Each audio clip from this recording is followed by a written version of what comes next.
Fill her up. You're listening to the Gas Digital Network. Conceive, believe, achieve. Shut the f*** up.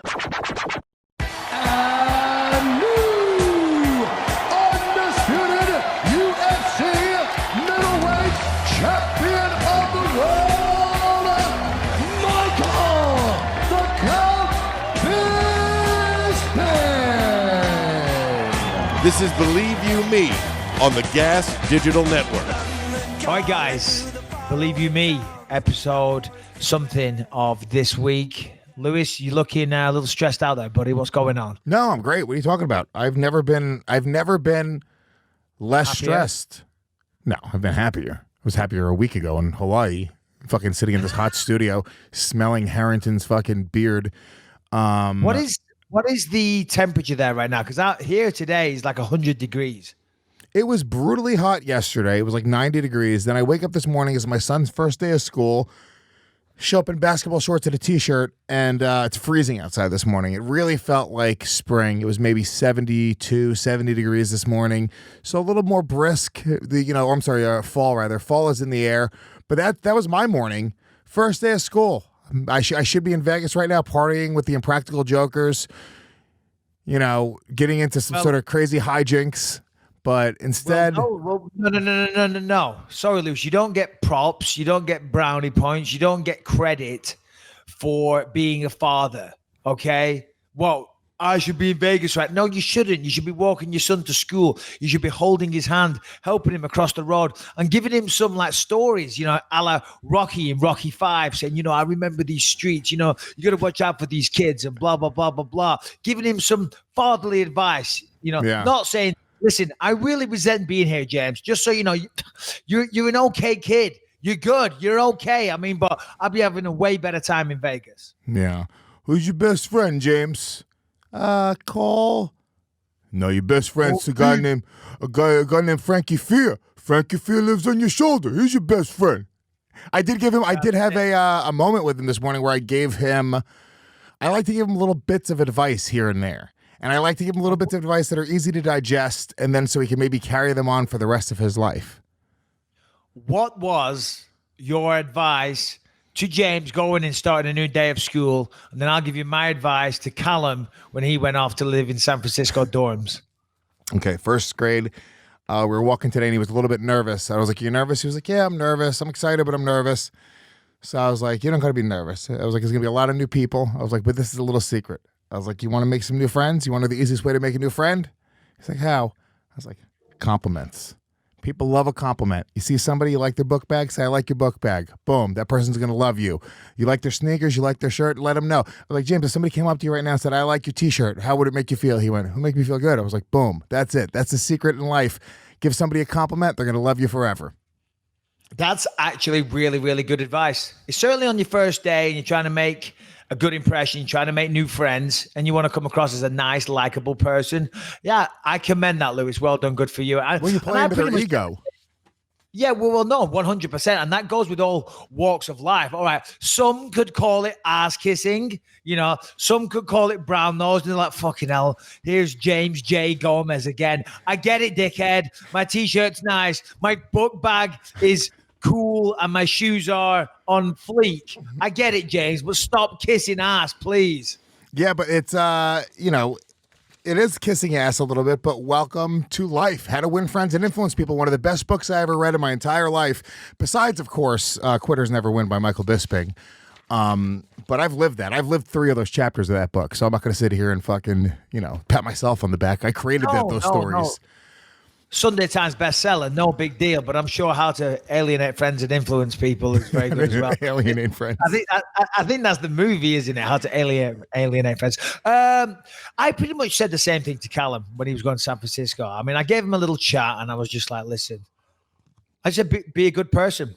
Be a good person. Is if I'm summarizing, a 5-minute chat, but I'm like, just be a good person, son. You're a good person. Karma's a real thing. Treat people well, and good things will happen to you. Of course, work your ass off. Don't be a pussy. Don't be a mug. Don't be a walkover. If someone's gonna hit first. Okay, if you see that look in the eye, take the motherfucker down. And when I say take him down, I don't mean wrestle him. You're in a street fight situation. You're on the floor. You're on top of the guy. You're trying to hold him down. What happens? 3 boots in the head, unconscious. Maybe get butt raped. Maybe stab.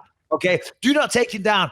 Brazilian Jiu-Jitsu is not an effective form of self-defense on the street. You do not want to be rolling around on the floor. Fact, simple as that. You need good striking. You definitely need good striking, but one-on-one, I grew up in a different time. The time where I grew up, you would have a mano-a-mano fight. 2 kids would agree to fight. Everyone's friends would stay out of it. We'd be like, all right, they agree. He wants to fight. He wants to fight. Now, sometimes it would spill over and some shit would happen. But for the most part, it was sort of, almost like the rules of the streets. You'd agree to fight. And Brazilian Jiu-Jitsu, in that case, would be very, very effective. Get mount, get on top, ground and pound. It's over, baby.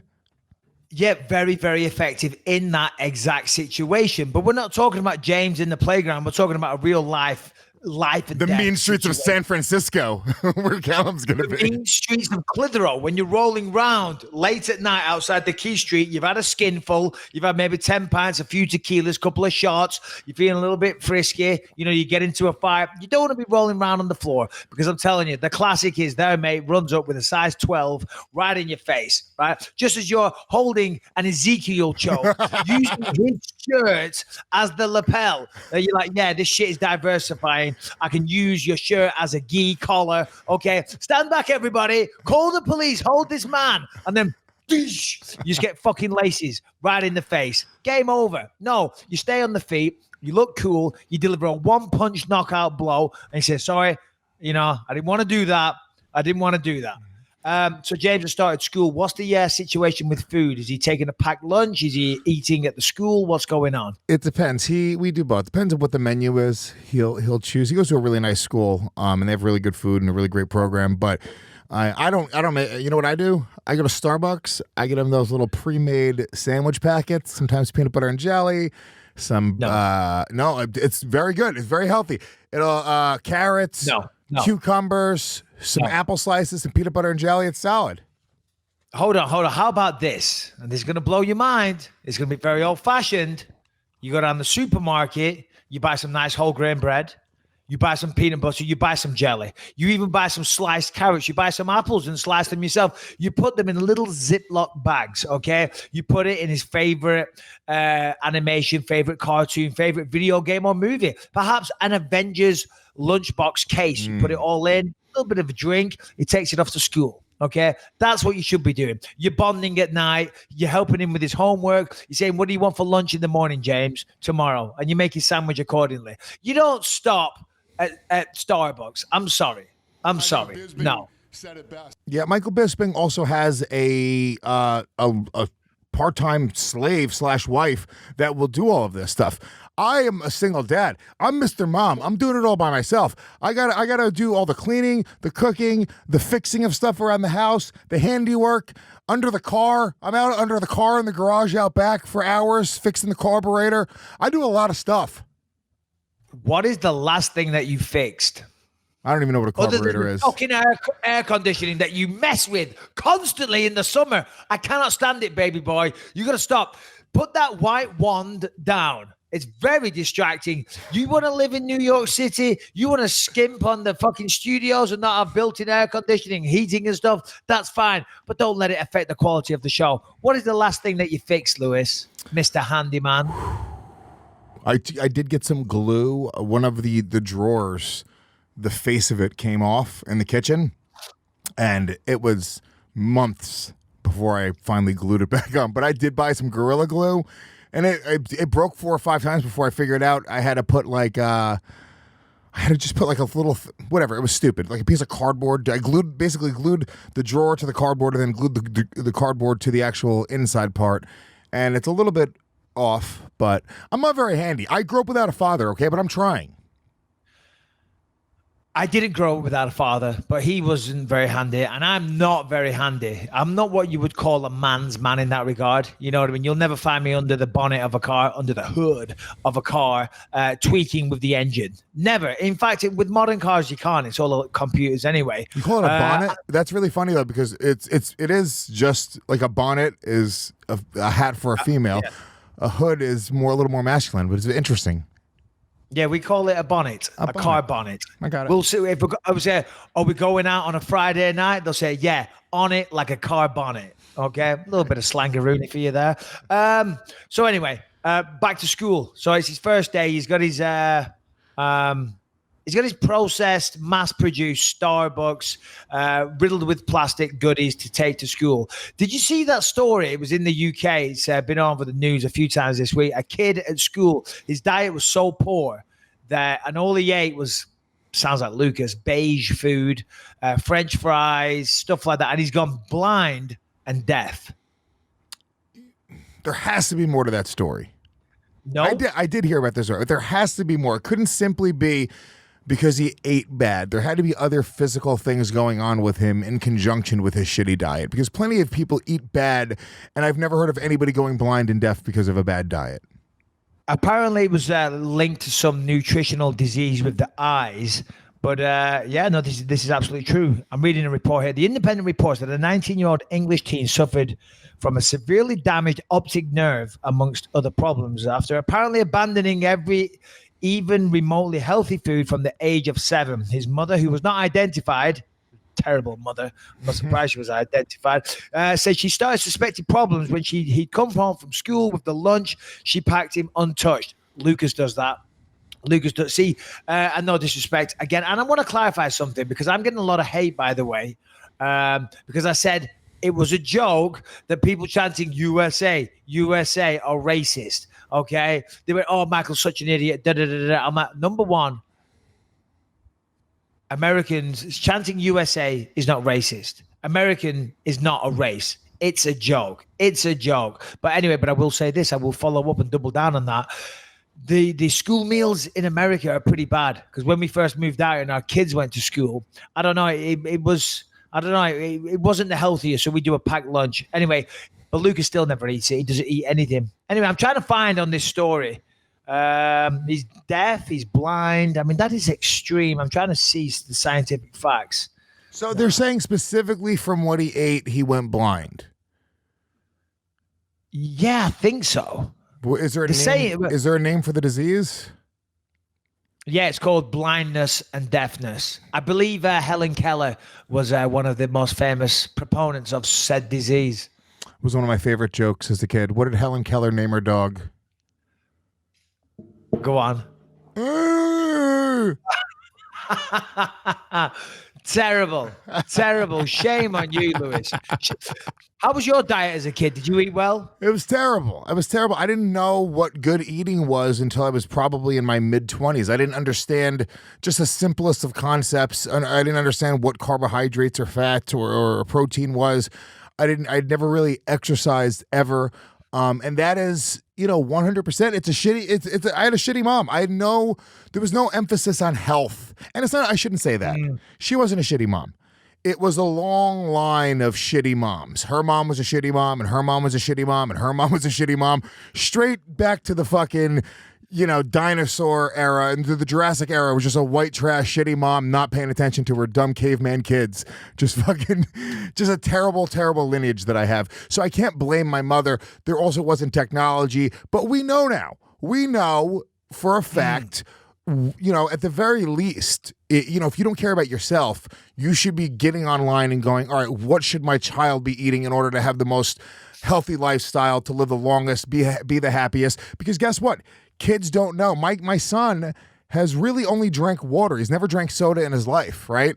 And he doesn't really. He's missed it. I know, it's fucking unbelievable. I love diet soda more. In fact, give me a Diet Coke. Can we please get a Diet Coke? In fact, there's another one. Diet soda now, they say, gives you a heart attack or something. I forget what it was. I sent that in the notes as well. Diet soda will actually, I don't know, it's bad for you. Even diet sodas are tied to the risk of early death. Well, it's all chemicals. Yeah, it's all chemicals. And we know, at the very least, we know what to give our kids, and we know what not to give our kids. And he doesn't. It's just like habits. I have a friend who I grew up with who just never drank soda or juice growing up, but he loves water. And now whenever he has sugar, it's almost like too much. It's like, Jesus Christ, that's a bit much. And my son does the same thing. Like, he says no all the time. I'll say, do you want to get ice cream? And he's like, no, Dad, I had sugar earlier on today. And I'm like, good for you. I'm going to get ice cream anyway, but he'll just watch me eat it. Yeah. Fat fuck. Callum always drinks water, and so does Ellie. But Lucas is a bit of a demon for the Sprite. You know, he does love a good Sprite. And the only time we let him have a Sprite is if we're at a restaurant. But now we get sparkling water with lime because obviously it's way better for him. But yeah, when I grew up, same thing. You know, I mean, I didn't have terrible parents, but my mum was a terrible cook. No offense, Mum, love you to bits. She could burn water. Literally everything we ate in our house was burnt to a fucking crisp. And she would say, that's the way I like it. That's how I like it. I'm like, yeah, but that's not how we like it or how the world likes it, okay? Everything is burnt, overdone.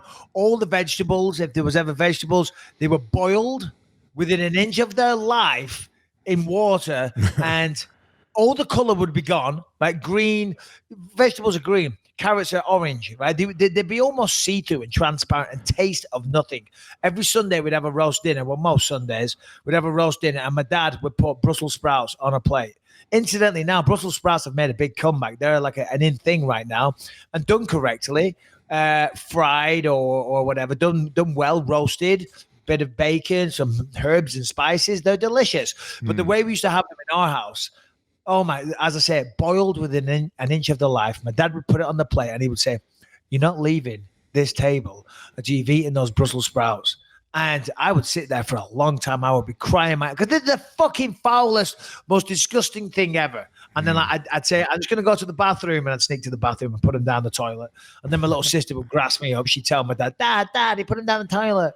But yeah, that was, everything was overcooked. Cereal is mainly what I ate when I was younger because I loved Weetabix, cornflakes, things like that, you know? Yeah, it's a weird thing because they say that it's more expensive to eat healthy, and it is to a certain degree. It's kind of, you know, I mean, if you were to simply go to a supermarket and buy your food fresh, then I don't really believe that it's more expensive. I think it's more expensive to eat out. Like if you go to lunch, to eat at a healthier restaurant or choose healthier options on a menu, typically it ends up being more expensive than buying the shittier stuff. You can get a burger and fries for $6. Honestly, you're not finding a salad anywhere for under $10, $12. It just isn't going to happen unless it's really shitty. So, you know, I guess in that option, you got to be a little bit lazy. You have to be more motivated. But the reality is, with your fucking kids, what are you not more motivated? You know, I mean, it's just like the one thing we have on earth to do is teach our kids to be good people, give them the absolute best life possible. I don't really judge people that are just fucking fat and grew up in a shitty environment. And like, you know, it's like, dude, you've given up, you know, but don't give up for your kids. I just went out for a late breakfast. Some may call it brunch if you're a wanker. I went out for a late breakfast with Rebecca. Went to this new place, this new cafe that opened. I got an Italian omelet and a cappuccino. It had chicken sausage, it had tomato, spinach, all the rest of it. Rebecca got something similar and a coffee, a boba tea, whatever that is. It was delicious though. Bubble tea? But anyway, boba tea, yeah, like a Taiwanese tea or something. With the little bubbles in it. Yeah, like these balls in it. It's bubble tea. It's tapioca balls, not boba. Boba. B-O-B-A. No, fucking boba. I know what I read on the menu. It wasn't bubble tea. It was boba tea. Listen, you smart ass. Oh, I live in New York City. We've had that since the 70s. Okay? No, you haven't. Because I Googled it. I'm like, what is this boba that they speak of? It was invented in Taiwan in the 1980s. So don't bring that I've had it in New York since the 70s bullshit. And it is boba. Wikipedia, bubble tea, also known as pearl milk tea, bubble tea, or boba. If you're an asshole. It's so fucking, we're both correct. It's bubble tea, okay? It's boba. Oh, what is boba? What is the head?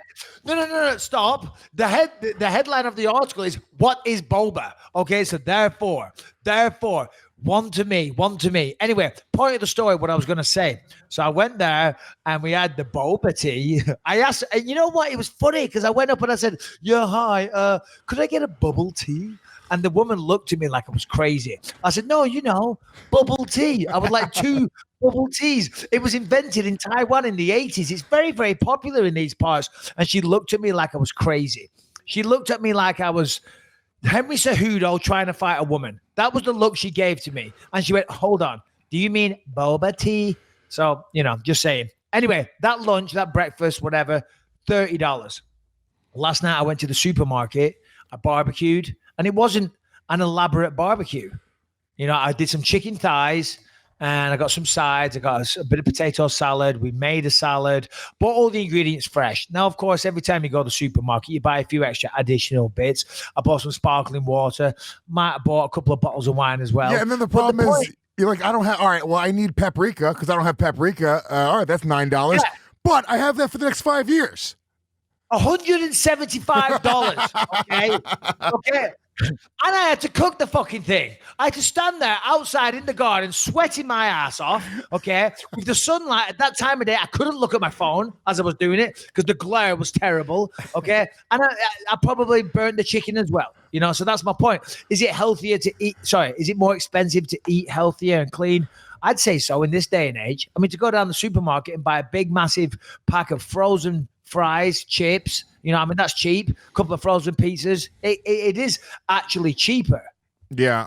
But if you're motivated, you can be motivated, dude. You also went and got a bunch of stuff and it was probably organic, and you're buying organic meat and you're buying organic vegetables, and you're feeding also a family of 5 people. You're getting a lot of food. I see what the Bispings do. I know what you guys have. I know what happens. You're not cooking a little meal for 2 people. You go all fucking out, okay? No, we didn't. We did chicken breast. Oh, and we had some chicken sausages. Some chicken breast and some chicken sausages with some edamame salad. And then whatever, and a couple of sides. There you go. Yeah, that's some shishi, high scale shit, dude. You could have done 4 steaks. 4 steaks. You could have done a couple baked potatoes and some corn on the cob, salt, pepper, a little bit of garlic salt that you got in the cabinet. That would have been $30 total. You could have fed the entire family. Don't eat red meat in this house, though. You eat red meat every time I've ever been with you. No, I know. I'm kidding. All right, guys, let's just take a quick second to hear from Wix.com. We talk about this constantly on the podcast. If you've got something you're trying to promote, if you're trying to sell some things, you've got a product, who knows what it is, but if you want to be taken seriously in this day and age, you need a website. It's as simple as that. Now, getting a website, getting a good website, one with all the latest technology, and just one that's smooth and easy to use can be very, very expensive, but not now, Lewis, not with Wix.com. Yeah, Wix makes it super easy to build your own website. They have the most innovative drag and drop website builder, so you can easily customize your site, add text, images, videos, literally anything you want. They have their own special technology called Wix ADI, which is artificial design intelligence. Answer a few simple questions about you or your business, and Wix creates a stunning website for you. Harrington actually built the BelieveYouMePod.com website using Wix. It was so easy to do that we let Harrington do it, and if you see it, it looks really, really good. You can't have a business in this day and age without having a website. It's very silly, okay? Nobody does that.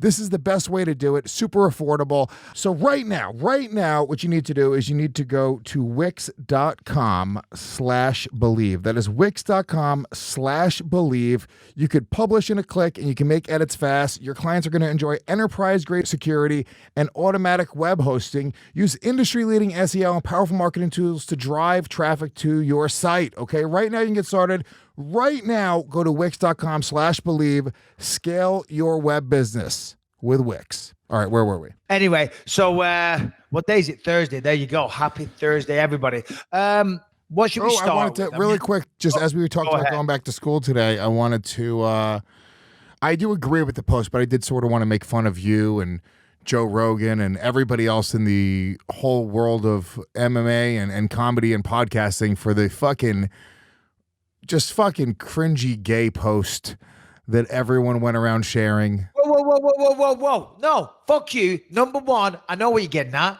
You're getting to that. I know what you're referring to. Here's the thing. I shared that post. I was one of the first to do it.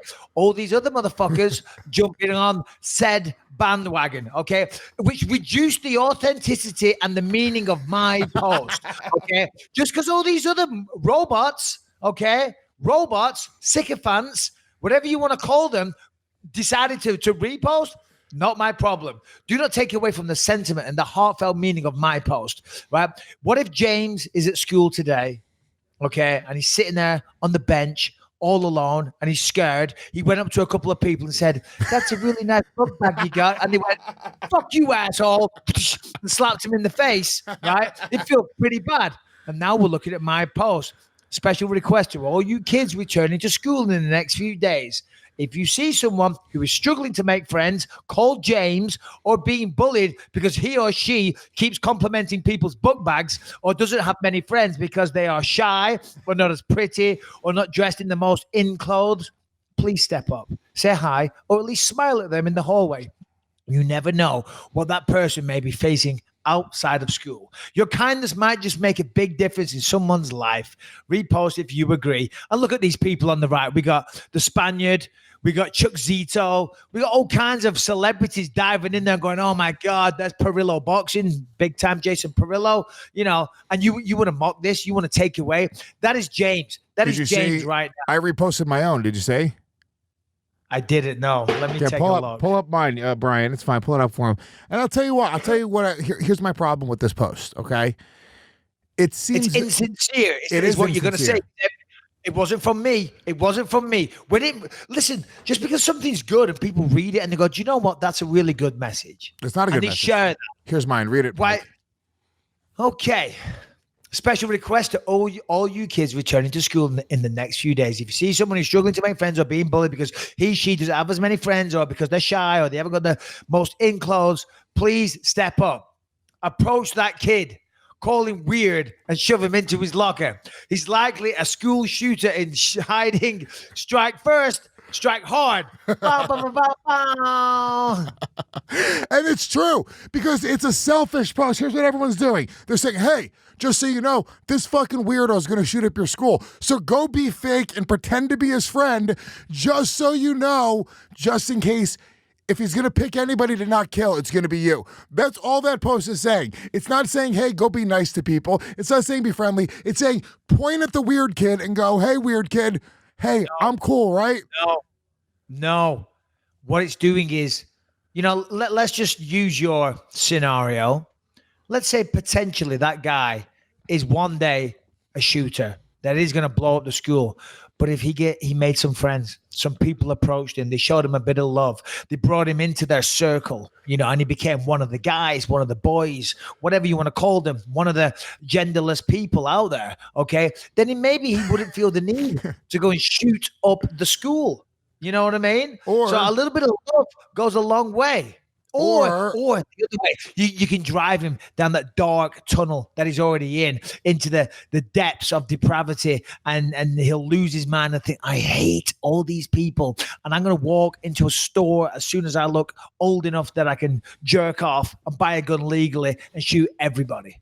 Or your friend goes and befriends this kid, and or your kid goes and befriends this kid, and the other kid convinces your kid to be the second school shooter, and now you've gone and pushed your kid into the fucking lifestyle of being a school shooter. Because honestly, you got to figure, you hear about these stories all the time where it's like two little kids who find like another little kid in the woods and then they kill him. It's like, no, it was only one of the kids that was fucked up. The other kid was just a pussy beta who had no personality and was just easily pushed into things.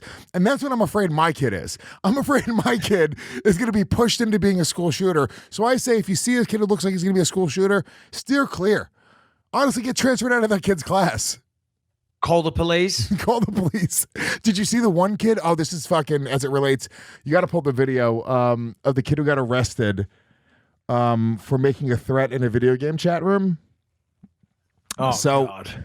Dude, this is, and I know we got to get into Poirier versus Khabib this weekend, but as we're talking about this, I really want to know your opinion on this, because I'm torn. I'm very torn. So I'll set up the scenario. There's a 15-year-old kid who's in a video game chat room, and in the chat he writes, "I'm going to show up to school with my dad's AR-15 and shoot it up." He writes this in the chat, okay? And this is the moment that the police show up at his house with his mother standing there, and his mother sort of trying to defend him. Roll tape. I, Dalton Barnhart, vow to bring my father's M15 to school and kill 7 people. And Falcon Warrior 920? Who's that? go ahead and turn around. Put your hands behind your back.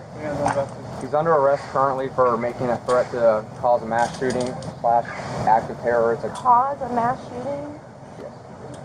He made a statement, a threat, a written threat to plan or to carry out a mass shooting. But he's just a little kid playing a video game. And all these kids keep getting arrested. And that's why the FBI and the local law enforcement is spending so much time. Because how do we know he's not going to be the kid from Parkland? He's not going to be the next kid, the kid that shot up Sandy Hook. We don't know that. So when you draw the attention to you by making these statements as they may be jokes, I mean, I wouldn't expect a kid to go, yeah, I'm dead serious. I'm going to go shoot everybody up. No. All right. Yeah, we get it. We get the idea. So Yeah, we she get the goes idea. on to be pretty upset. She starts crying. A kid gets charged with a felony. He got charged with a felony. With a felony, yeah. Wow, that's crazy. So here's the thing. I mean, it's a real shame that in this day and age, right, that when somebody says that, it does have to be taken seriously, unfortunately, because unfortunately, time and time again on the news, we see this type of thing. Just recently here, last week, I think, in Orange County, somebody made a threat like that, or somebody called the school. It was a hoax, but still they had to empty out the school. And he's saying that. Now, who knows? More than likely, just being silly, just having a laugh, having a joke. He's a kid, right? If you're held accountable for everything you say as a child, you're going to be in a lot of trouble. You're going to be held accountable for a lot of dumb shit. But unfortunately, in this day and age, that stuff is real. So I understand the police following up. I understand the police going to the house and saying, listen, we want him to be evaluated. Okay, we wanted to speak to a shrink, a psychologist, a psychiatrist, some kind of therapist, and just mentally evaluate the child. And then after that, they can speak to the parents and say, hey, listen, you might want to keep any guns that you have in the house well away from this child, okay? Because we feel he needs counseling or something. But to take him and charge him with a felony that's going to stick around on his record forever and really cause him a lot of problems, that is a real shame. It's a real shame, but also it was a dumb joke. I'm not excusing what he said, but he's a kid and he was having a laugh in his, I mean, who knows? I mean, taken out of context, Jesus Christ, everything I say on this podcast is taken out of context and sounds bad. Like I said about the USA thing last time, they're discussing it on the underground forum. Bisping's a prick, says Americans are racist. I don't think Americans are racist. Americans aren't a race, you dumb fucks. And you assholes on the underground forum can kiss my ass big time, right? Because you've never liked me anyway. So go fuck yourself and get a sense of humor, you dumb fucks. Hell yeah. But this kid is an idiot. But I don't know if he should have been charged with a felony. Yeah, well, I mean, look, the quote is, I, Dalton Barnhart, vow to bring my father's M15 to school and kill at least 7 people. I mean, it couldn't be any more out of context, in context. How do you want to Burn slice him. that? Yeah, put him away. Burn the child. Fuck the felony. Burn him. I'll tell you what. And if he went to the school that my kid went to, and they just and they sat him down and he spoke to a psychiatrist, and then he went home and got the AR-15 and killed my son, yeah, I'd want heads to roll. Well, that's where I'm torn, right? Because as a parent, there's one level where I don't care what my son did. This is an immature thing to say, and I'm sure people will be like, that's fucking stupid. It's going to be hard for me to watch my son taken away in cuffs if he's guilty or not. Okay, my child, they're going to put him in cuffs. He's scared. They're going to put him in the back of a cop car. I've been in jail a few times for overnight for stupid shit. The first time something like that happens, he's a kid. He's going to be terrified, okay? If I'm his mom in that situation, I see myself getting into a fucking big thing and probably being arrested as well, right? Because, all right, if you're going to put my kid in cuffs, you're putting me in cuffs too. We're both going. That's sort of where my mind would go. So I understand the mom's sentiment because she starts crying. She gets very upset. You know, she's like, he's just a baby. He's just a kid. But at the same time, as a parent, if somebody writes down, I'm going to shoot up this school, and there's no action taken, and then something does happen, heads are going to fucking roll. I mean, you knew he wrote this down. He gave you fair warning that he was going to do it. And I think that's what happened in that last school. I forget which school it was, but this kid said some shit beforehand. He was putting out weird videos. There was some signs there and nobody took it seriously. And you just have to teach your kids in this day and age, do not look, if you're writing something on the internet, expect it to be there forever. Expect it to be taken very seriously, because there's no sarcasm. There's no special font that lets you know that you're just kidding. There's no smiley face that's going to change those words. So you have to really be careful what you do. And I think he's a victim of this time where this 15 or 20 year period, we're just figuring it out. We don't really know how to handle sharing information this easily.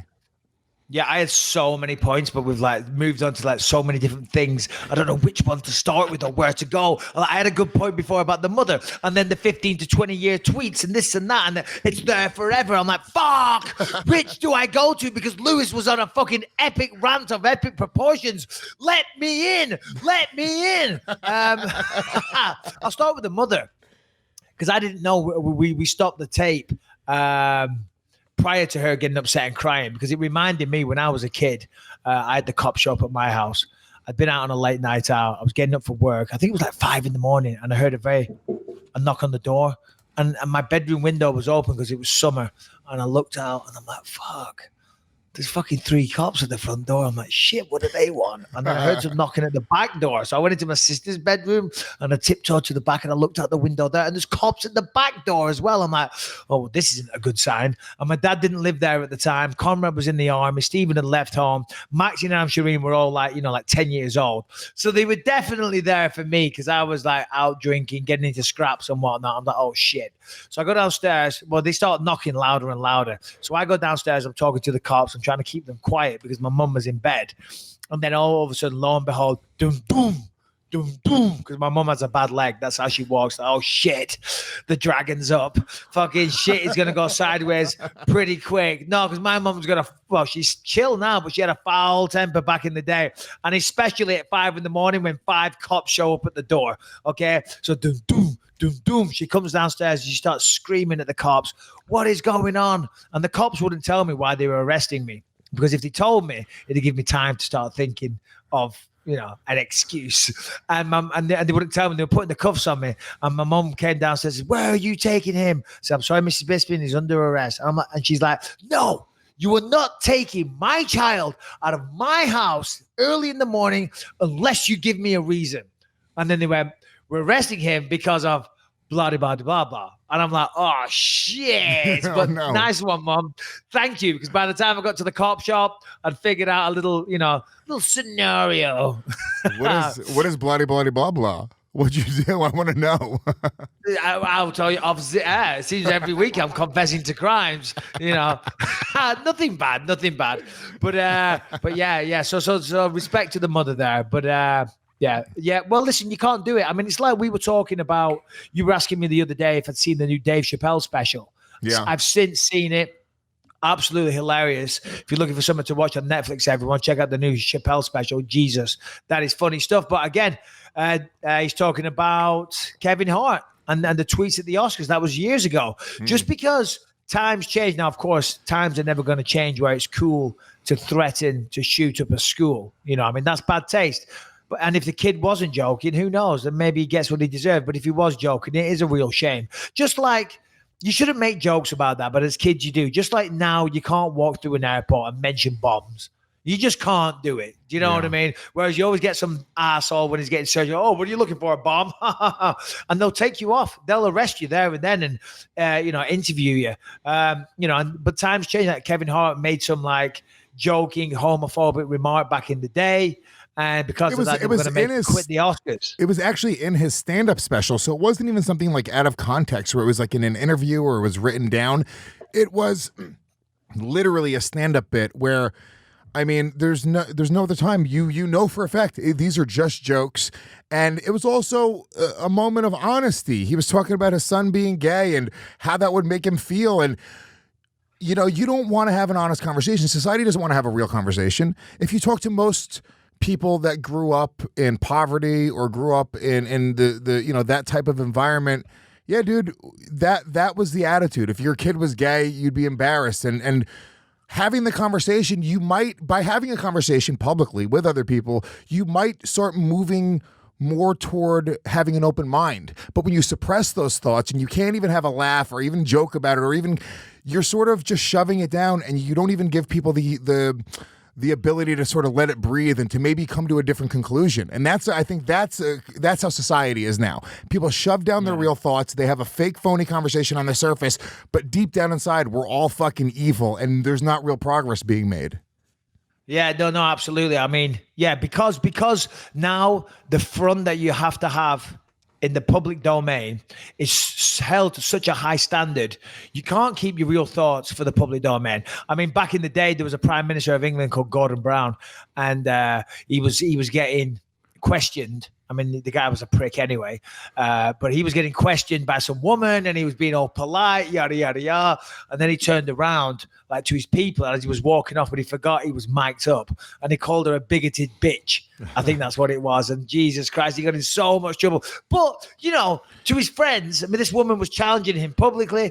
I forget what the questions are, but no doubt they were very tough, challenging questions, making him look bad. And then he turns around and goes, "Oh, God, that bigoted bitch," you know, which is, you know, I mean, he shouldn't have said it. He had a microphone on, and it's his fault for getting caught. But everybody says things, you know, that they wouldn't say on a camera, in any kind of public forum. You know what I'm saying? You're allowed to have your private thoughts to where it's not offensive. It's not offensive to your friends or your closed circle. You know what I mean? And I think that I'm not saying that it should be a free-for-all and we should just go and say whatever we want at any given time, because no, you have to have etiquette. You have to, but the problem is, it's not like, oh, well, no, you know what, keep your social and political opinions to yourself, keep your religious thoughts to yourself. That's the way it was when I grew up. You didn't talk about social issues, politics, religion, because you might have a person across from you that doesn't agree with you, and then you're in a weird thing. No, you're fucking trying to buy groceries. Who cares? Do your thing. Live your life.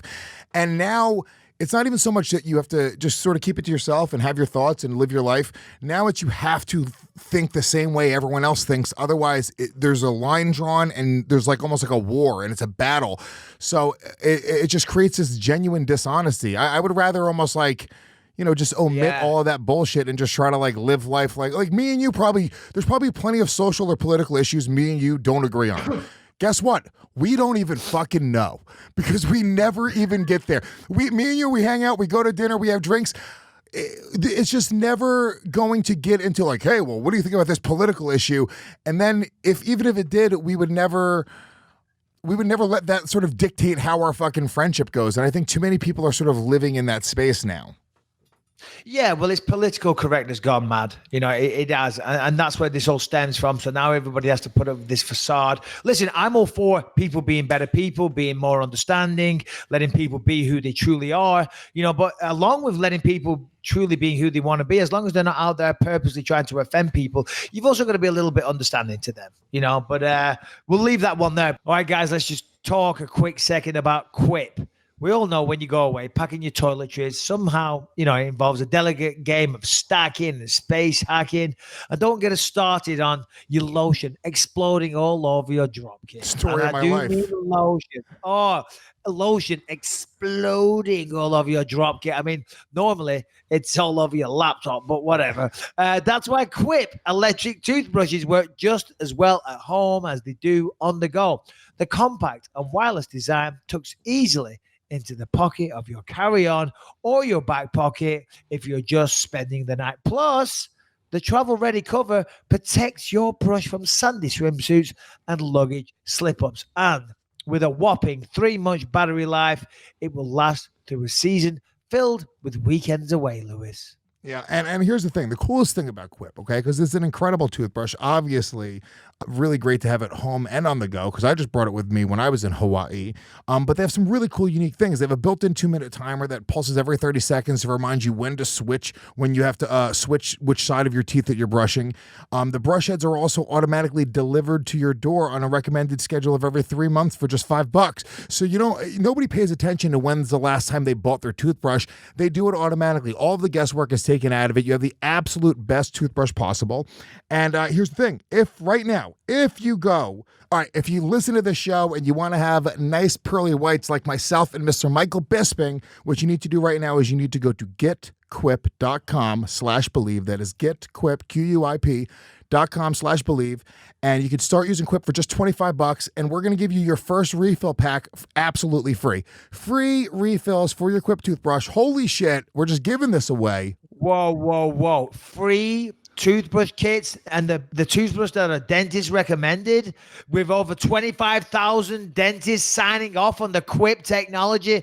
That's insane, Lewis. That's insane. Guys, take advantage of this deal because I'm blown away. All right, let's get back to the show. We do have one of the biggest, if not the most anticipated return of a fighter in the UFC this year, other than McGregor. Khabib, obviously they both got suspended at the same time. Khabib is back in action in 2 days, and the UFC are all out in Abu Dhabi in force.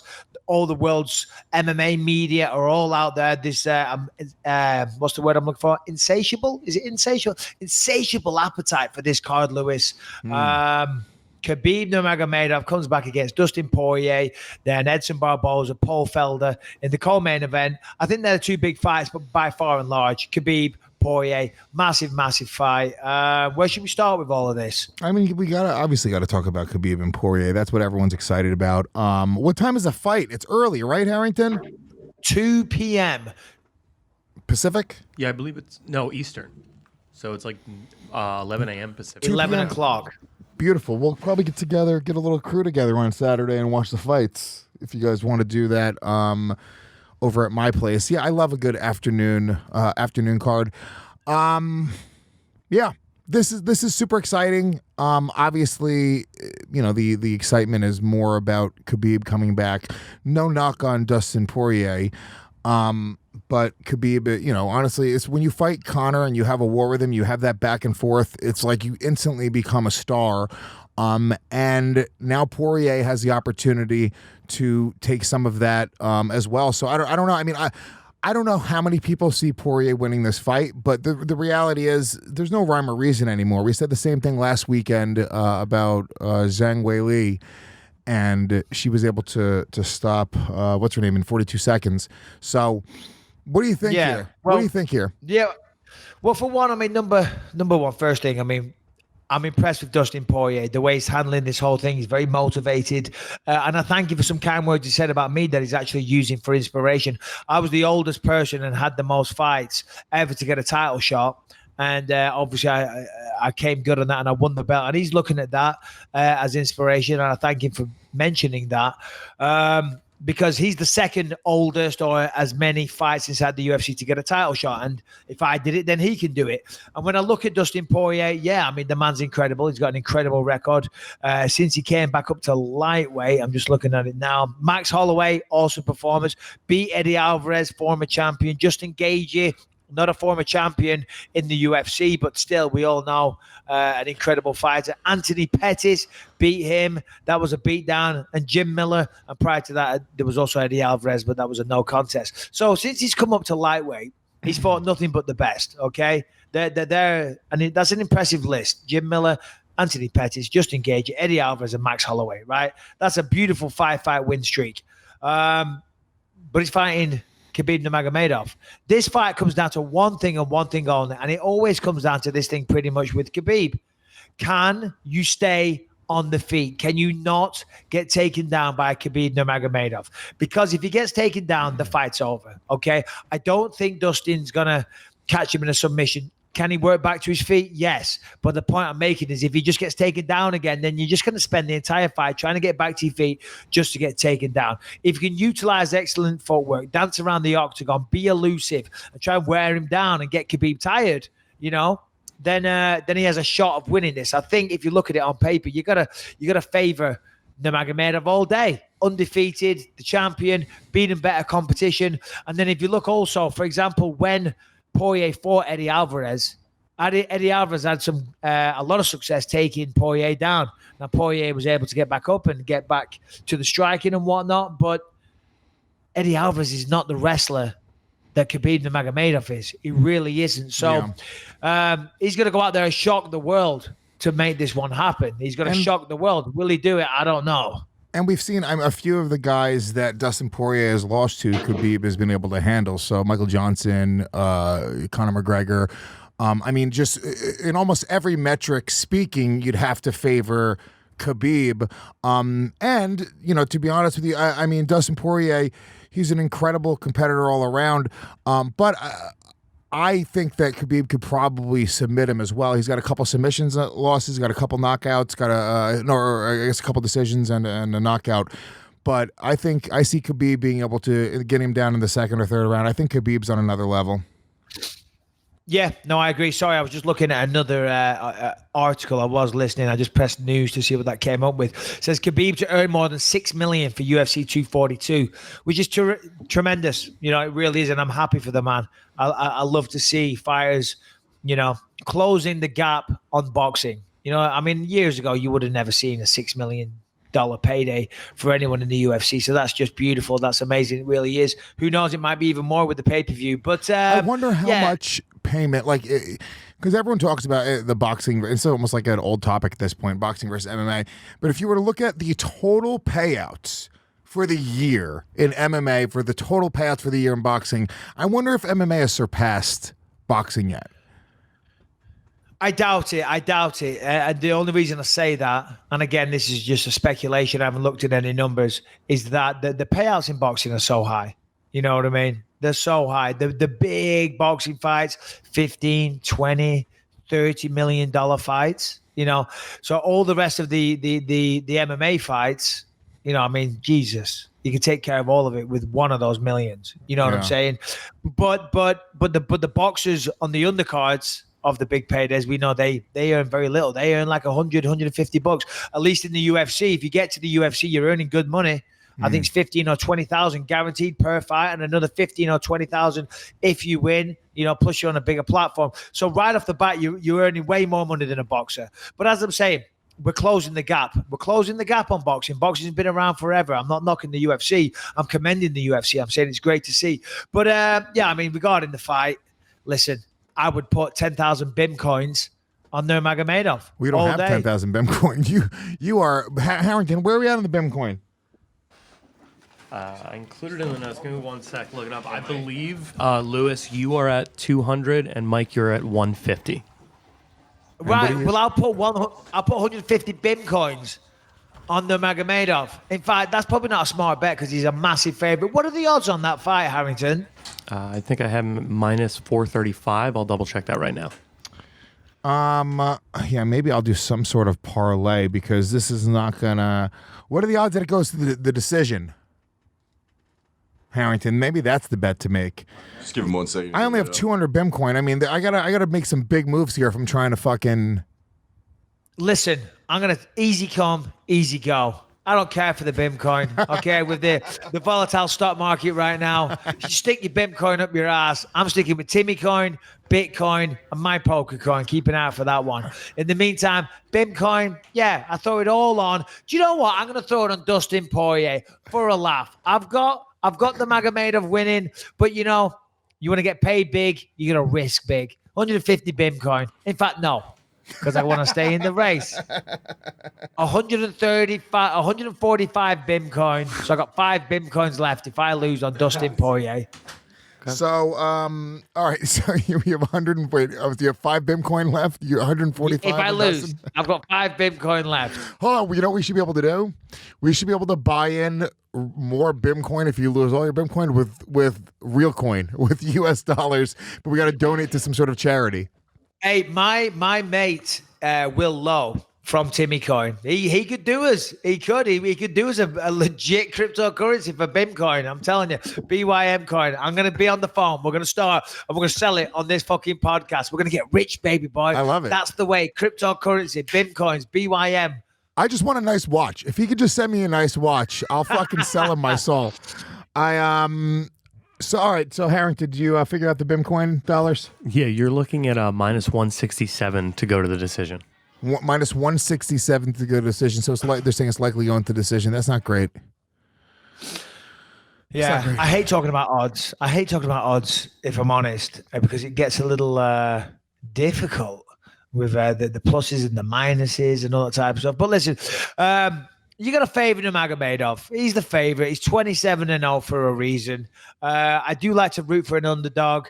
I do like Dustin Poirier. I love for what he stands for. I love what he's about. I love that he's a working class guy. I love that he came from nothing, and everything that he has, he truly works for, and he attained it by blood, sweat, and tears through his own 2 fists That's beautiful. So for that regard, I wish him the best. But I'm also a big fan of Nurmagomedov. I am. You know, you can't. This is coming from me. You can't not be a fan of how well he conducts himself. You know. Now that said, he did pull a Nate Diaz. He wouldn't go to the media day today. He said, I addressed the media yesterday, so I won't be coming to the media today. That's what Diaz did in Anaheim a few weeks ago, if you recall. Yeah, I know. And Connor did it a while ago before that. And Nick Diaz tried to do it back in the day with GSP, and they pulled him out of the fight, right? That was the first first guy that tried that. They were like, yeah, get the fuck out of here. And then eventually they were like, all right, fine. You guys win. You can do whatever you want. Yeah. What was I going to say about that? I was going to say something, but my mind's gone. Yeah. Well, I mean, look, what do you think? Do you think he has the right to do that? He's the champ. Well, you know? oh, yes. So, well, that's what I was going to say. You know, I mean, he does have a right to do it. All fighters, I think, in my opinion, have the right to do it. But it's a necessary evil. It is a necessary evil. Like right now, he's on a percentage of the pay-per-view. Okay, it's a small percentage, but still, it's the opportunity to make a lot of money. So the more you speak to the media, the more publicized it's going to get. You're going to build your brand. You're going to potentially build that fight. Those reporters could have done an article that could have been seen by some people that weren't planning on buying the fight. That's how it works. And it's a necessary evil. You've got to do it. You've got to put yourself out there. But I also recognize from Khabib's side, go ahead. Well, I was going to say, you're also building stock in yourself for the future. You know, it's honestly one of the only things you can do as a fighter is create those moments both in and out of the cage, and you have everyone's eyes are on you. You know, it's fight week. There's a huge fight, one of the biggest fights of the year. Now you can maybe get 2 or 3 big sound bites where everyone's writing about it. You maybe say something, you sort of set up the table for the next fight or whatever it is. I think that those are major opportunities to market yourself more than anything else. Not even just marketing the fight specifically, but for yourself overall. You think about your moments, you know, conceive, believe, achieve. Fuck that fight in that moment. That's just a beautiful moment forever where you sort of have that highlight and it sort of defines who you are. You have an entire, 20 different little sound bites where you're like, that's who the fuck Bisping is. And I feel like Khabib is actually lacking in that department. Yeah, he's lacking in that department mainly because that's not his thing. You know, he generally does his talking in the octagon, although when he does talk, he does command authority when he talks. He does have a certain something to his presence. He has presence. That's the way he does have a presence for sure. But I was going to say listen, we all want to see it. Certainly the media members and the UFC want to see a fighter go out there and do all the media and things like that, which I do feel is their obligation. But there is also a cutoff point. Obviously, I was a fighter for a long time, so I get it. You know, certainly Khabib, who's had problems making weight, you know, on the Wednesday or the Thursday. No, I think it was Thursday. You know, it's getting close to weight cut time. It's getting close to the time where you go and get in that sauna. And who knows? Maybe he's not on schedule for his weight. Maybe he's like, fuck, I haven't got time to be going out there, sitting there and doing all these interviews. I got to start cutting weight. I got to get my shit together. I got to focus. I got to meditate. I got to pray. You know, he's a devout Muslim. Maybe he's got, you know, his little ritual that with the time difference and all the rest of it didn't play into it. I don't know. I'm looking for, an excuse, but not an excuse, a reason as to why he would do that. Because I don't think he's a diva. I don't think he's gone to his head. He's like, I've got to focus on the task at hand. And sometimes I thought that because the PR people, PR companies in general, they don't really give a damn about anything. Everybody wants to get their job done in life, right? If you're on a movie set, the sound guy, or in a studio, the sound guy, that's the most important job, right? Everyone, the job that they do is the most important job. Fuck everything else. And I used to say, when I was in the UFC sometime and I was supposed to do something and I'd done so much, and they'd be like, well, you got to come here and do that. I'm like, no way, I don't want to do that. So, oh no, come on, you got to do it. I'm like, yeah, but here's the thing. I lose my fight, you guys ain't calling again. Next time, I'm not doing this. I'm not doing the whirlwind tour. I'm not flying all over the world. I'm not going up for press days to New York if I don't win this fight. So yeah, I get it. The press is important and we're going to publicize the fight. But my most important job, just like your most important job, Mr. Very, very nice PR person, is getting me to do these interviews. My most important job, by far and large, is winning this fucking fight. And if doing this right now detracts from me winning the fight, I'm just trying to give I'm trying to give the other side to Khabib. Right. Yeah, I understand that. There was, that's always been sort of a discussion or a narrative. I remember just the pressure of becoming a star. Because before you become a star, before people want to shove microphones in your face, before every podcast and every radio show is talking about you, really the only pressure is just winning those fights. Just win, be a badass, maybe get in the octagon interview, you have a moment with Joe Rogan.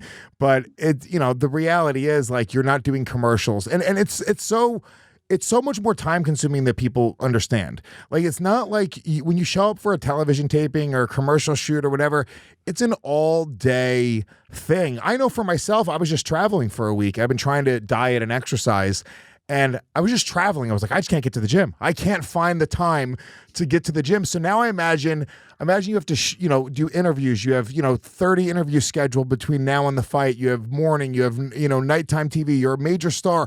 You have all of these obligations, TV, promo shoots.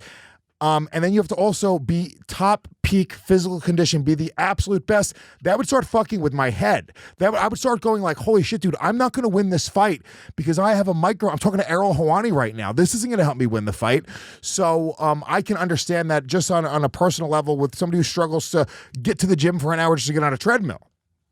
Yeah, 100%. I'm going to stop saying 100%, my God. But no, I totally agree with you, Mike. Thank you, Daniel. Because these days it's different. They have trifecta meals for the UFC. So a lot of the talent, a lot of the fighters, when they get there, they have their meals taken care of for them. Okay, so that the guesswork is all taken out of it. But back in my day, I remember I'd fly to wherever. Let's say I was in Japan or China or Australia, wherever the bloody fight was.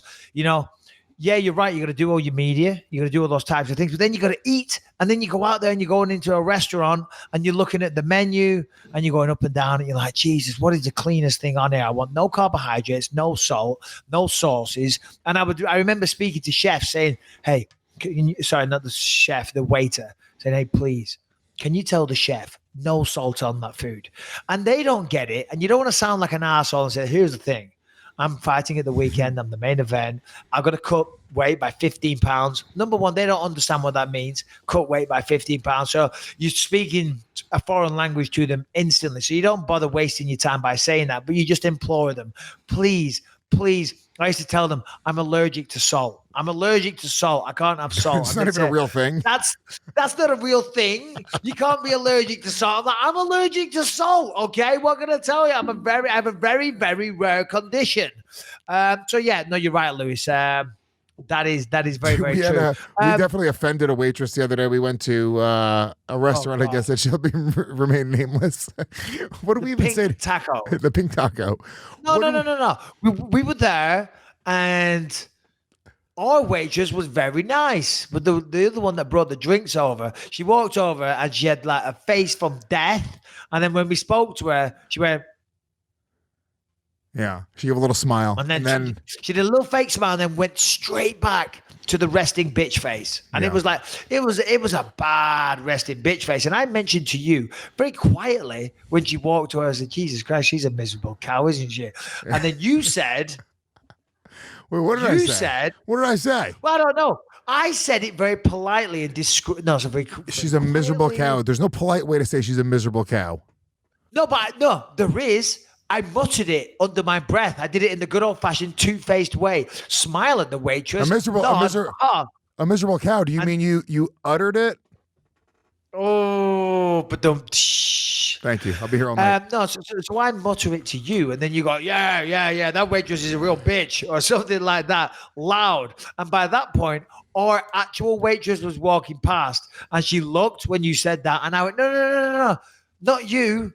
You're awesome. You're awesome. And she was like, yeah, whatever. And then just walked off. And then from there, she hated us. Oh, and no, that was it. Because we were talking about, something to do with MMA or comedy or whatever. And you mentioned CM Punk.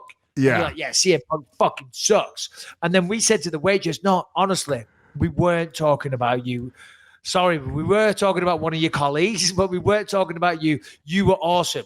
And it just shows she was listening to everything because she said, yeah, but you were talking about CM Punk. Yeah, you were talking shit about CM Punk. CM Punk. Yeah, and she had a fucking tattoo on her leg. Yeah. And then we were like, well, we're sorry. I guess you are a miserable cow. So beat it. Bring us our fucking check, asshole. 10% tip. There we go. No, I give her 20%. Just real fast. I want to play this whole thing with Henry Cejudo. No, Dominick Cruz. What is going on with Dominick Cruz? Because I know him and Cejudo before are you having move a back on, and forth. You mentioned trifecta meals, and I don't know what that is. Pardon me? You mentioned trifecta meals. You said, does the UFC provide you meals now? I believe so. Yeah, it's like these meal delivery services. The UFC now do that. I actually think Uriah Faber is one of the investors or one of the owners of the company. Well, in fact, I don't think Uriah told me to my face that he's one of the owners or investors, whichever one it is. And yeah, if I'm getting this correct, you fill out what you like, and then when you get there on fight week, Tuesday, whatever it is, you're presented with your bag with all your meals in, which is amazing. And now, so fighters these days, they've got, the nutrition side covered. You get your meals given to you. You've got the Performance Institute. They have professional masseuses and chiropractors and all type of stuff. Fight week, living in the hotel. You go see them anytime you want. I mean, I sound old when I say this, but these fighters today, they don't know how good they got it. Back in my day, you had to do all that shit yourself, Chuck. Yeah. Back in Michael Bisping's day, when he was main eventing after The Ultimate Fighter, he would have to climb 4 hours in 3 feet of snow. Just to get to weigh-ins. Yeah, that's right. It's true. And I'm trying to think of another example. I haven't got one, but yeah, no. These days it is, and that's just a sign of the growth of the sport. Good for the UFC. It's fantastic, it really is. No, I was going to say Dominick Cruz, Henry Cejudo. Have we got this tape that we can play, Harrington? This is what happens when you give little men big guns. Good luck, boys.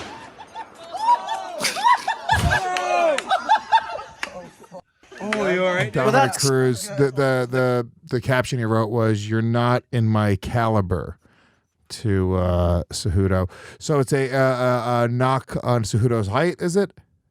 Yeah, well, because the thing is, on Dominick Cruz's Instagram, I saw they had some fan experience village set up in Abu Dhabi, and they have pictures on the walls of certain fighters. And I think they're life size. So Dominick Cruz went up to, and he was standing next to them. Oh, there he is. And he's got his hand over the head, and, making out he's so small.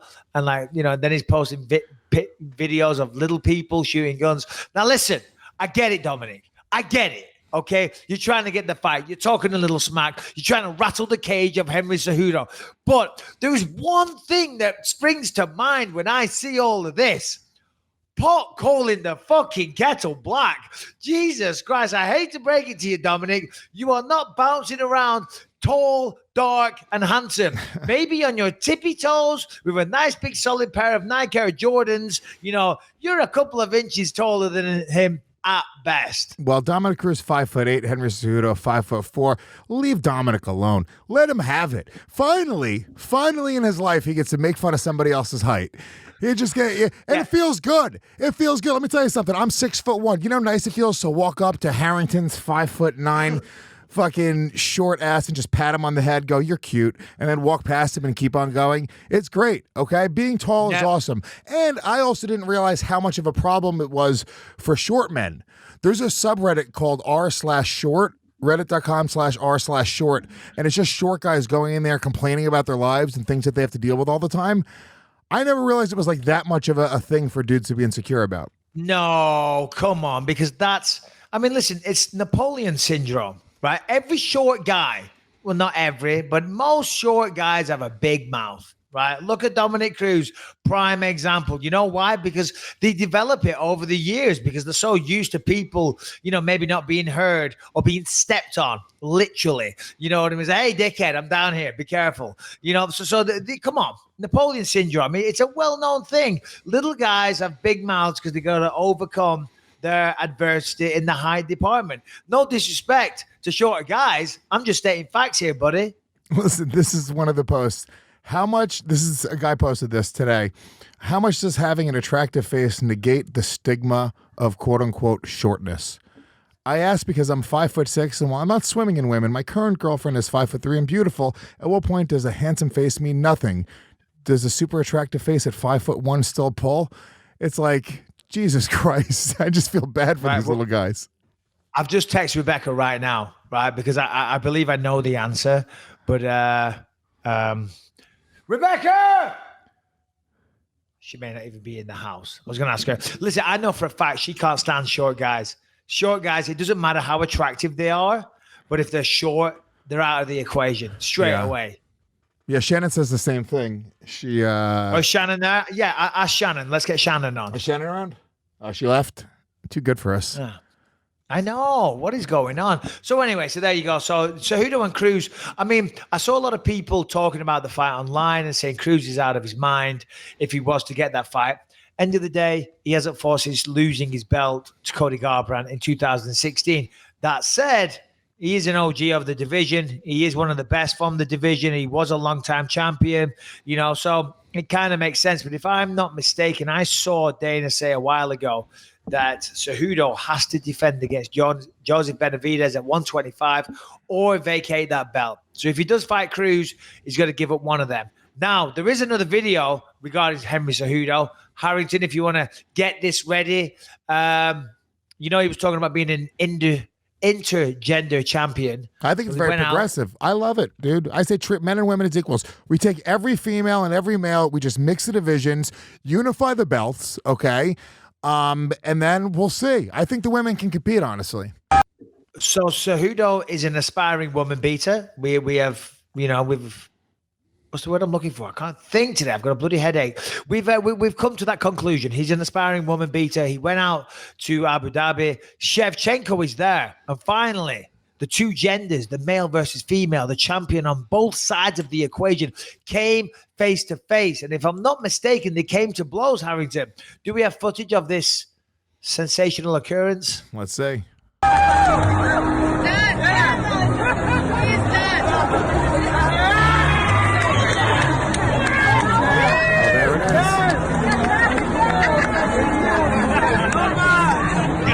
Raises the hand.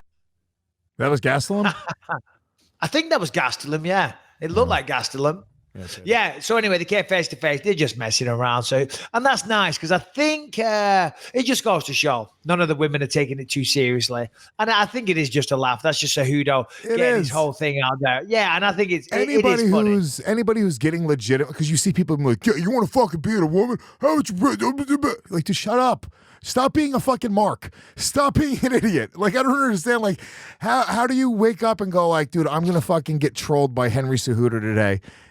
You know, that's what's happening. So good for him. I like the fact that it's almost a throwback to, what's his name? Who used to wrestle the female wrestlers? Andy Kaufman. Yeah. He used to go on like late night talk shows and like start fights with women. And it was like his whole bit. That was great. So I don't mind it. Cejudo, he's a little cringy, but once again, we've said it time and time again. I appreciate the effort. I'd rather somebody be cringy and miss the mark a little bit than not even take the shot. No, 100%. Yeah, I mean, you said it best yourself. He's having a laugh. He's having fun, and it is entertaining. And it shows that Shevchenko definitely isn't taking it too personally. What else we got? We have got Paul Felder, Edson Barboza in the co-main event. That's a rematch going back to 2010. I think Edson Barboza won that fight. I don't remember that first fight. Do you remember it, Harrington? Did you see it? I mean, I rewatched it this week just in preparation for the card. I do know, like, the biggest contention Felder had coming out of it was he caught a really bad side kick to the groin, and he said he was peeing blood for a while after the fight. And I think that really did change the demeanor of it. Yeah, it's, you know, terrible shit talking by Paul Felder. I mean, honestly, it's like, in the last fight, he kicked me so hard I pissed blood for a week. So I'm really ready for this one. Yeah. I'm trying to think about the fight. I mean, up until that point, though, Harrington, how was the fight going? You didn't give me any information. I said, so did you see the fight? How did it go? Yeah, he kicked him in the balls and he was pissing blood for a week. Okay, thank you. But up until that point, Harrington, how was the fight going? How did it look? Who was winning? Was it even? Was he well matched? Give me some. Felder himself came out and said that that wasn't the defining portion of the fight. I mean, Barboza did just outclass him in a kickboxing match. There's no doubt about that. I mean, he was able to work the body a little bit better. Felder looked a little bit tired towards the end of the fight. Barboza was the way more experienced, well-rounded fighter at the time. Like, I think it was 5-6 years ago. Harrington, can you just re-say all that, but just do it with a little bit of personality? Imagine we're doing a broadcast where people want to be engaged with the hosts. Go. Well, it's a little hard when I'm getting yelled at by the IGP guys to quiet down, but Paul Felder was awesome. Whoa. Easy. Those IGP guys are doing a really good job back there. You take them for granted, Harrington. IGP are in the background slaving like dogs on a hot, sunny day in New York. It's sweaty. It's hot. The conditions are not good. And yeah, they need to focus. Harrington. You don't need to throw them under the bus. Bisping has no idea what the IGP guys are. He thinks there's some tech Imagination guys. Park. He thinks it's some guys that are fixing the air conditioning. International graphic protocols. It's another podcast that has one hundredth of listeners that we have in the other studio. Get somebody from IGP on this podcast right now. I want to take a look at this fucking nerd. Show me IGP telling Harrington to keep it down. Get him in. 1 second, Get him guys. in here. I think they're doing their own broadcast. Yeah, well, tough shit. I want them to be quiet now. You tell them to keep it down back there. Bang on the window, Louis. If you're a real man, bang on the window. They don't want to do it. I'm giving him the middle finger. It's okay. All right, look, let me do some plugs, and we got to get some questions in here before we wrap this one up. Just really, you guys love the show. Hold on. We're just talking about Barboza and Gage and Felder. Again, listen, Felder's as tough as they come. In his last fight, I think it was against James Vick. He won the fight. It was a really, really tough fight. It was back and forth. He won a decision. Did it all with a punctured lung. I mean, that just shows, the guy's tough. There's no quitting him. But once again, I mean, you got to think that Barboza is going to be a step ahead because he's just Edson Barboza, one of the best strikers in the division. But I've worked with Paul now on the commentary level. He's a great dude, fucking smart guy, really nice, level-headed, and I know him better than Barboza. So I'm rooting for Paul Felder big time, but he's definitely got a tough fight. There's my technical breakdown. I mean, because I haven't seen the first fight, so it's hard to give too much without seeing that first fight. But there you go. Get the plugs in. Tell them about the YouTube page. Tell them how we're stuck on 48,000. Tell them how Harrington needs to do some more highlights and maybe send some Instagram story stuff so we can post it out there. Tell your friends. Go to iTunes. Leave a review. And if you love past episodes, they're all available on gasdigital.com if you subscribe, right, Lewis? GasDigitalNetwork.com. Use that promo code BYM. Go to our iTunes, leave us a 5-star ranking, positive review. That's how people find the show. And just right now, here's what I say. This is what you do. If you're hanging out with a friend, take your friend's phone, steal it from them. Take it from them right now. Take a moment. Go to open their iTunes podcast, subscribe, write a little review. This is a slick way to do it. Just steal your friend's phone. Subscribe to our YouTube channel. You're never going to be a real fan, okay? I don't give a shit. Honestly, I'll tell you this much. If you guys leave us a positive review on our podcast, I will get CBDMD to give you a discount on CBD products. That is a promise. I will work that deal out, okay? You give us a solid review on our podcast, CBD discounts. We ain't fucking around. Nobody else is doing shit like this, okay? Go to gasdigitalnetwork.com. Use that promo code BYM. Get a 14-day free trial. Go to our YouTube. Go to our iTunes. Do it all. Yes, do that. And, Lewis is yet to figure out the percentage, the knockoff, the discount. You could be looking at 0.5%. However, it's a discount all the same. So God bless you, Lewis. You're just giving to the people constantly. I really do give. I think about the people. I don't care about genuine reviews. I just care about fucking making money, baby boy.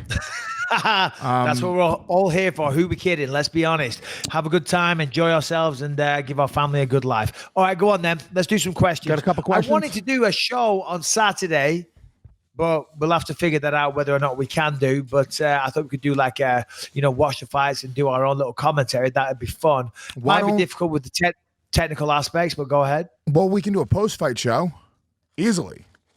Yeah. Okay. Well, let's do a post-fight show. We'll watch the fights here, and then we'll do Saturday afternoon. We'll do a post-fight show. Maybe we'll go live from the YouTube channel because I don't think we have any ads anyway. So maybe we'll just do a free live YouTube show on Saturday as a post-fight wrap-up show. Get a few thousand people watching. Okay, we'll figure it out. We could do that. Yeah. I could just do an Instagram live off my Instagram account and have thousands of people. I could just talk about it. I mean, that sounds like a smarter thing to do, but we're not in the same room. We have limitations. Okay. How many questions do we have? 3? All right, let's wrap it. Let's go. Boom. Okay. Oh, what up, video. guys? My name is Eric Alanis. I got a question for you both. Mr. Bisping, if you were to be able to put your brain back in a younger version of yourself and relive your whole career, what, if anything, would you do different? And same thing for you, Lewis. If you could go back in time, what would you do different? Thank you, guys. I appreciate you all, BYM. Have a good one. Lewis, start. Go ahead. I missed his question to me. Was it the same thing? Yeah, I think so. Yeah, if you basically go back in time and redo it all again, knowing what you know now, what would you do? I wouldn't say so many horrible things on podcasts. That really has created a lot of limitations with the industry for me. I wouldn't say that people chanting USA, USA are racist. I mean, like, I've said this before, and I really do believe this. Up until my son was born, I wouldn't change 1 second of anything because, I just believe, like, deep down inside, like, every decision I made up until that moment in life, it made it a perfect storm. It's one sperm and one egg had to meet. So hold on, you wouldn't have gone and bought that lottery ticket that your mother would have bought on Christmas Eve after the car crash. You wouldn't go back and buy that goddamn lottery ticket, Lewis. I'd be giving up my son's life so my mother can have $5,000. My mother would have used it on drugs. She did no good. She wouldn't have done anything positive with that money. I wasn't going to change her life. She was going to buy a shit car, and she was going to probably waste the rest of it. No, I believe that. I believe that, like, the chances of our kids being born, you got to think about it. Like, this one sperm, right? If when you were a kid one day, if you wouldn't have gotten into some dumb fight, the entire trajectory of your life would have been set differently. Just everything would have been a little bit different. And the chances of Lucas being Lucas are very, very, very, very slim. So up until my kid was born, there's literally nothing I would change. Some things afterwards, yeah. I mean, I think that I could have, there's things I could have probably done since then to, overall be a better person, but you live, you learn. Having a kid actually taught me a lot of those things. So it's kind of hard to just snap your fingers and imagine it happening. Wow. It must feel good.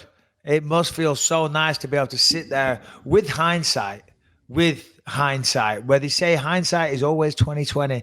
And Lewis is like, no, I wouldn't change a damn thing. Okay. My life is perfect. I never made a mistake. I never did the wrong thing. I mean, that must feel good, Lewis. You wouldn't change a damn thing. Not a single little thing throughout your life. There was not one where you thought, I shouldn't have done that. Do you know what? Maybe I could have done that a little different. Maybe I shouldn't have been so disrespectful to Michael. Maybe I shouldn't have made Harrington feel so bad. Maybe I shouldn't have treated Shannon in such a way that she abandons the Believe You Me podcast. But no, Lewis, do you know what? You're right. You're perfect. You get the Tibetan Bowl of Honor this week. Thank you.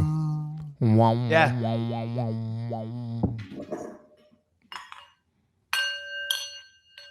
Thank you. There you go. Thank you, everyone. Thank you. It's okay. No.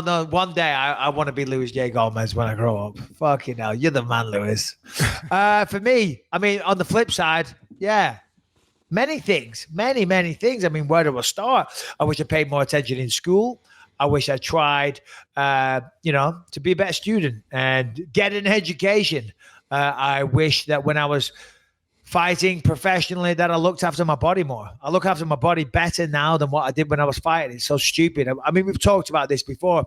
Partying in between fights, drinking too much, eating too much, not sticking to my diet between fights, not training as much between fights, so many things, I mean, my word, I mean, my life is a constant mess. I regret things every single goddamn day, but that's part of being human.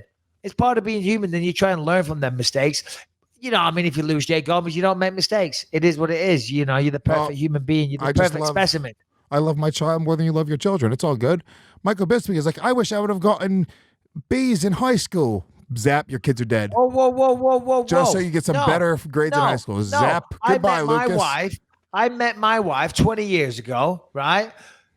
I would be with Rebecca. Lucas would be Lucas. Callum would be Callum. Ellie would be Ellie. But maybe I didn't make such a dick out of myself throughout that time. Maybe I didn't end up getting arrested and spending a little bit of time in prison. Maybe I wouldn't have, said some things, showed up to a GSP press conference, intoxicated. There's things. But hear me out, though. If you didn't go to jail, Lucas wouldn't be here, period. There's no question about that. Yes, he would. No, he wouldn't. Because I was with Rebecca. It doesn't matter. Are you saying the DNA would have been different? You have 1 billion sperm, and you're a Bisping. You probably got a gazillion sperm, but boy, the machismo oozing. That shit is pumping hard, you don't even, man. Bisping doesn't even sweat or cry. It's just cum that comes out of his pores, comes out of his eyes. He spits jizz. That's how manly Michael Bisping is. He doesn't even have saliva. It's just jizz in his mouth at all times. He's trying to make me cry. Fuck him. Initially, I was with you, and then when you started saying I just got like jizz coming out of my eyeballs and stuff, I was like, hold on a minute, this is getting weird really fast. No, but each one of those sperm are the same. They don't have individual traits based upon the experiences of my past. No. So whether or not, as long as it was me with Rebecca. No, I don't believe that. And I'm sure. I do. A scientist. Doctor such and such and such from the Joe Rogan podcast on here, and he can break it down for us. No, because it could have easily been a girl. Your sperm determines whether it's a boy or a girl. I know that much. So it could have easily been another sperm emitted a girl. I'm 100% right about this. It's not Lucas. But had I been arrested and gone to prison that time, that doesn't, whether I did or whether I didn't, wouldn't have mattered as to whether or not I had the child that I had. Yes, it would. No, it would not. It would not. If we had the same conditions, we consummated that child on the same night, okay? The conditions were all the same. We reenacted it perfectly. I remember the time. I remember it vividly. I could recreate that all in a heartbeat. Same time, same place, same everything. Same Lucas pump, will come same out. exact second. It would have to be, everything would be the same. Even, you got to figure, you going to jail and the food you ate during that time, how does that affect your DNA and which sperm is flowing through you at a certain time? There's so many factors. Lucas would not be here. So you're saying that you would give up Lucas simply for maybe another child. How do you know that other child isn't even worse? Two things. One, yes, I'd give up Lucas. He never picked me to win a fight ever. Okay? Little shit won't even tell me that he loves me still to this day. Secondly, though, it wouldn't have mattered. And if anybody knows more about this topic, please let us know who's winning this argument. I don't think it would matter at all. But I'll send you an article. We should wrap this one up in just a second because I got to run out of here. I got to go bring my kid home. Let's do one more question. One more question. But there's a video I'm going to send you where it talks about the chances of you being born being like 1 in 900 billion or whatever it is. Yeah, for sure. No, that's absolutely true. And I know that. I don't need you to send me that article. I know that. The chance of you being born, you did it, baby boy. You won the lottery and you're in the 1% of human beings in the world. You're living in the grand old states of the USA. You got a roof over your head. You got your shit going on. You're talking into a microphone. You got a podcast studio. You're killing it, baby boy. But that's not what we're talking about. We're talking about if that child was conceived, whether or not I went to prison or not, it'd be any different.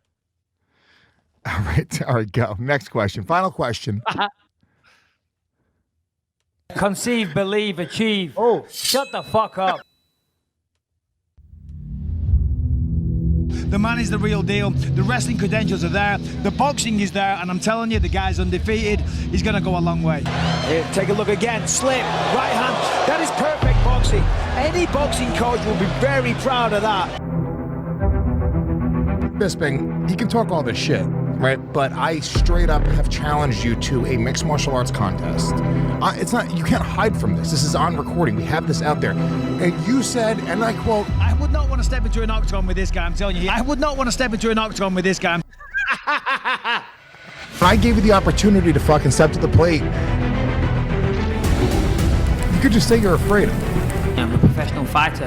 I'm not an idiot in the schoolyard making up silly rhymes and jokes and making stupid videos. Welcome to the big leagues. After this, you'll be back to the undercard, believe me.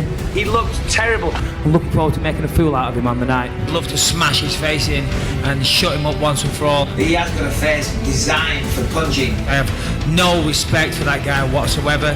I think he's a piece of shit. And I'll knock that smug look off your face, son, believe you me. It'll be embarrassing for you. I feel sorry for you already.